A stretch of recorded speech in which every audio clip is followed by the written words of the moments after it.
ते ऐकून तोही चकित झाला. दुःख पाठलाग करीत होते, दारिद्र्य सरत नव्हते, चिंतेचे सावट पसरत होते, काळजीचा वणवा भडकतच होता. सूरजचंद्रिकेचा एक एक दिवस दुःखाचा जात होता. एके दिवशी तिला मुलीला भेटावं, डोळे भरून पाहावं वाटलं. नशिबाचे भोग भोगायचेच आहेत. सूरजचंद्रिका घरून निघाली, मुलीच्या सासरी पोचली. तो दिवस गुरुवारचा होता. नदी तीरावर जरा वेळ बसली, दमली होती. त्याच वेळी एक दासी नदीवर आली. तिनं राणीच्या आईला ओळखलं. घाईनं ती महालात गेली, राणीला निरोप दिला. तुमची आई आली. नदी किनारी बसली, खूप दमलेली दिसली. तिला आणायला कुणीतरी पाठवा. श्यामबाईनं सारथ्यासोबत रथ नदीकडे पाठवला. आईला घेऊन यायला सांगितलं. आई रथात बसून महालात आली. आईला बघता श्यामबाईनं आनंदाने मिठी मारली. मुलीचं वैभव पाहून तिचं मन तृप्त झालं. तोंडून शब्द फुटेना. आईनं स्नान केलं.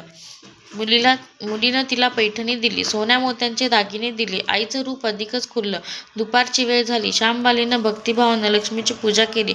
आरती झाली. धूपदीपांचा वास दरवळला. श्यामबाईचा कडकडीत उपवास होता. भोजनाची तयारी झाली. तिनं आईला जेवायला बोलवलं. सूरजचंद्रिका पाटावर येऊन बसली, पण ती एकदम शांत होती. तिला मागचा जन्म आठवला. लक्ष्मीदेवीच्या कृपेने या जन्मी ती राणी झाली होती. ती म्हणाली, श्यामा, मी देखील तुझ्यासोबत उपवासच करीन. श्यामा म्हणाली, ठीक आहे. मार्गशीर्ष महिना होता. मुलीनं चारही गुरुवारी व्रत केलं. ते आईनं पाहिलं. तीही उपवास करू लागली. देवीला भक्तिभावानं प्रार्थना करत होती.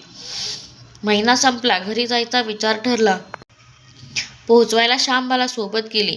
4 दिवसांनी श्यामबाला निघाली. मालाधर राजाने पाठवलेला पैशाचा हंडा घेतला. त्यात मीठ भरलं. तो नोकराजवळ देऊन पुन्हा ती सासरी आली. गप्पा मारता मारता वेळ जात होता. त्याचेही भान तिला नव्हते.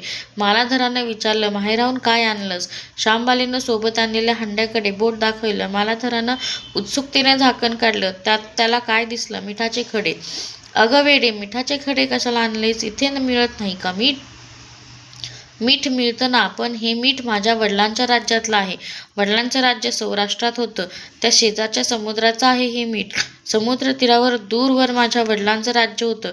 पण आज श्यामबाईच्या सांगण्यातली खोच राजानं हेरली. तो विचारात गुंगला. श्यामबाला म्हणाली, हे मीठ जीवनाचं अमृत.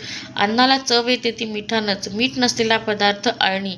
ज्याचं मीठ खावं त्याच्याशी इमानी असावं. त्याचं रक्षण करावं. कामात